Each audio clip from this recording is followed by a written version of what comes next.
Well, good morning. Good morning, ladies and gentlemen. And thank you very much for having me back at the Artemis ILS Asia conference. It is very good to see all of you here, to have Artemis Asia back in Singapore, and also Steve with us. I'm very happy to reconnect with friends I've met in Artemis, New York earlier this year, and also to make new connections. The diverse attendance today, I think, reflects the growing need and opportunities, as Steve mentioned in his remarks as well, in the insurance-linked securities market in Asia. For governments and businesses, I think it's opportunities to insure against risks that pose increasing economic losses. For insurers and ILS sponsors, opportunities to manage their underreturn exposures to peak perils more effectively. And also for asset owners and investors, opportunities to diversify their portfolios from traditional asset classes, and also diversify their exposures to peak perils geographically.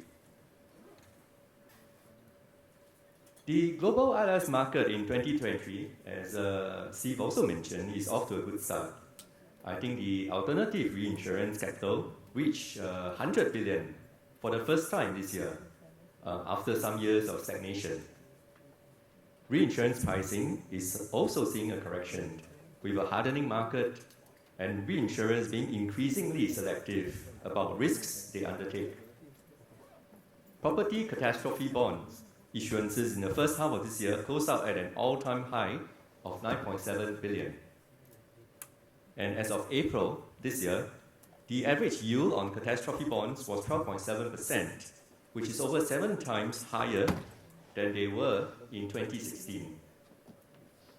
The ILS market has seen innovation.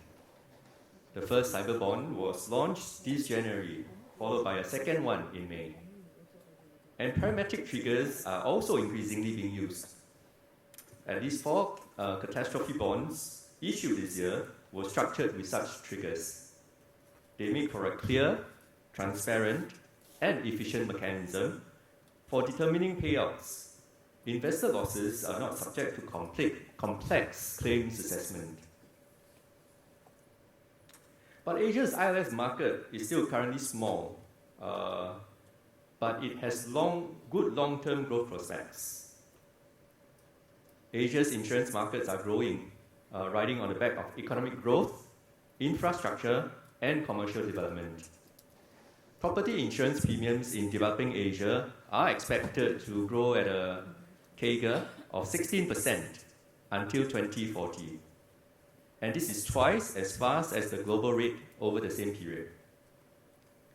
7 of the top 10 global non-life reinsurers have presence in Singapore, and 6 of them have designated Singapore as their Asia hub.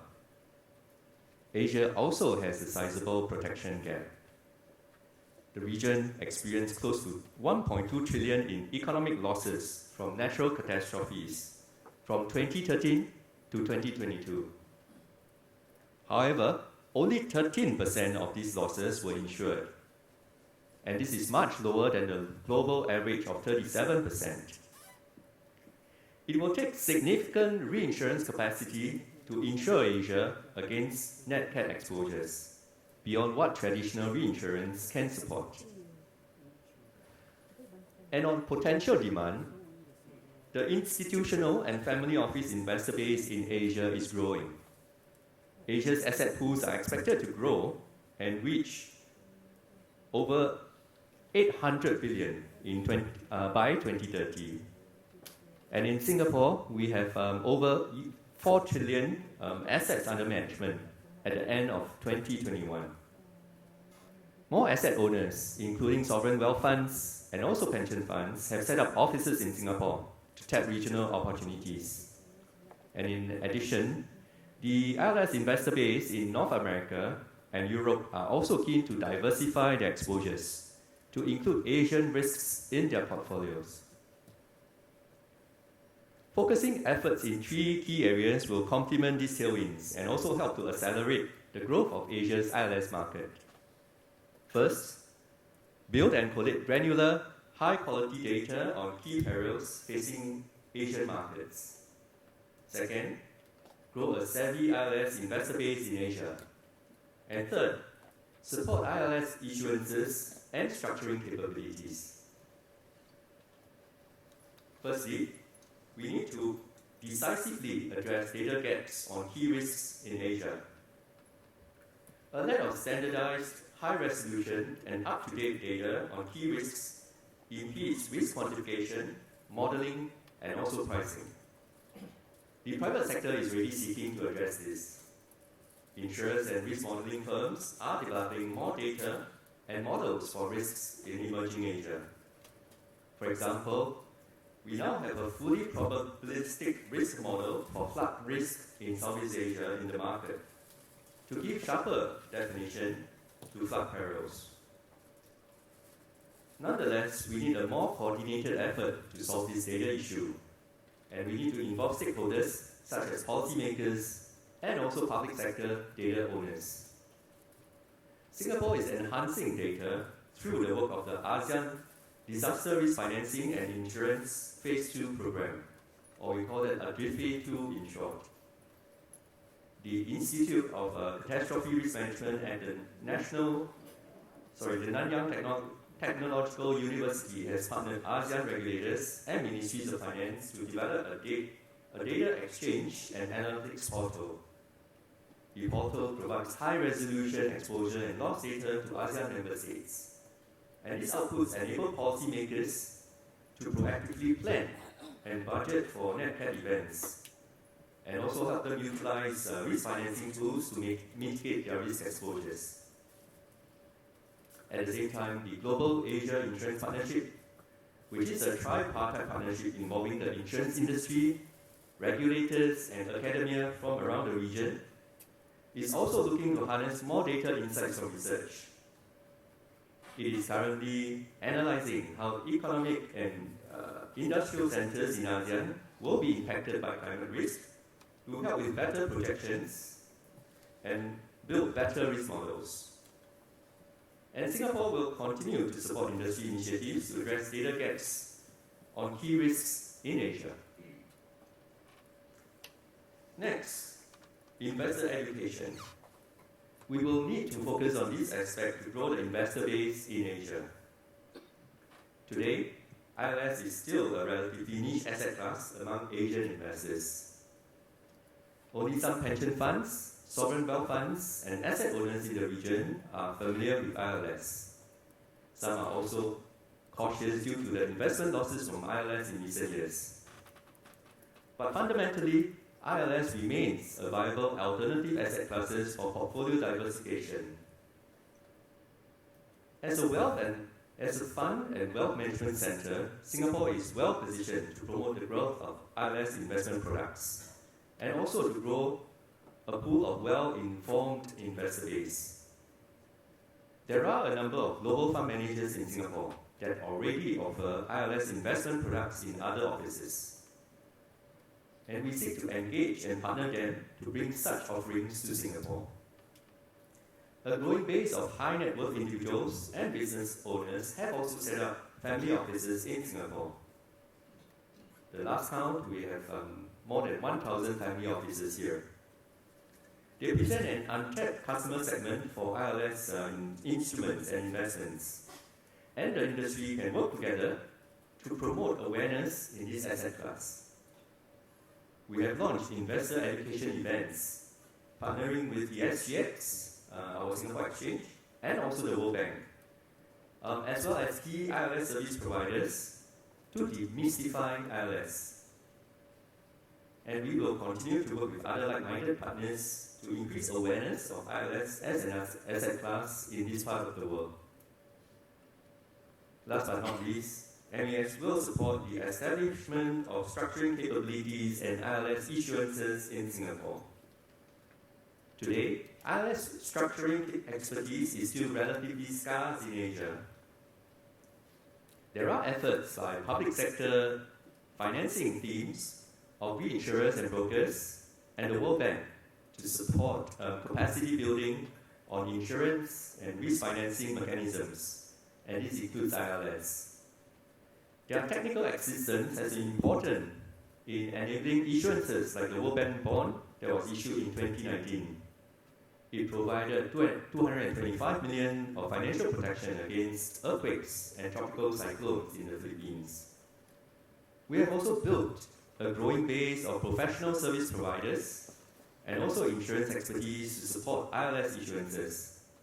And these include legal profession, insurance managers, risk modelers, claims reviewers, and also loss reserve specialists that are based in Singapore. But we would like to bring in more structuring capabilities to serve the region. Through Singapore, structurers can tap into the opportunities from the increasing interest and demand for alternative risk transfer solutions and ILS in Asia. And our proximity to and also time zone for Asian perils and the ecosystem of professional service providers, such as the insurance managers that I mentioned, the risk modelers, are all based here. So in short, structurers can tap into this ecosystem of players and capabilities that are already in Singapore. First movers will have the added advantage to ride the growth of ILS in Asia. And MAS is keen to engage structurers and provide appropriate support to bring their capabilities to Singapore. MAS will also continue to support ILS issuances. In 2018, we built a tailored regulatory, tax, and also listing infrastructure that catered to ILS issuances. We introduced the MAS ILS grant, which defrays the cost of ILS issuances. The grant has supported 23 catastrophe bond issuances to date. The last one that Steve mentioned earlier was not supported but issued in Singapore. The 23 cat bonds that were supported included cedents from the US, Europe, and Asia Pacific. And cumulatively, Singapore has captured 44% of Asian risks by issuance volume globally. The strong deal flow reflects growing familiarity and confidence in the Singapore's ILS regime. And we are pleased to welcome the latest issuance in Singapore, Totara Re. This is New Zealand's first catastrophe bond, which covers multi-perils for New Zealand. MAS has renewed our ILS grant scheme to support ILS issuances, with stronger focus on Asia-Pacific risks. We have extended the grant scheme till end of 2025. The scope of the scheme has also been expanded beyond just catastrophe bonds to include sidecars and also collateralized reinsurance issuances.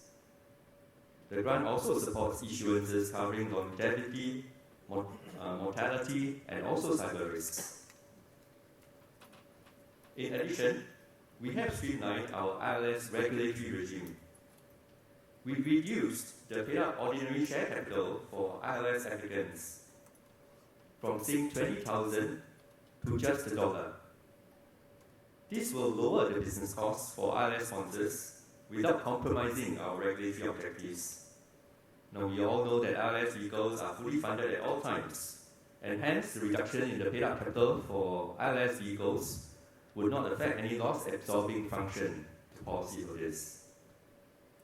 And MAS has also reviewed the scope of application documents that have to be submitted to ease the ILS licensing process. So looking ahead, we are exploring the introduction of corporate structures that can facilitate multiple ILS issuances using segregated cells. And through all these mutually reinforcing efforts, we hope to grow a vibrant ILS ecosystem in Asia to enhance the overall resilience for the region. Thank you, and I wish you all a fruitful conference ahead.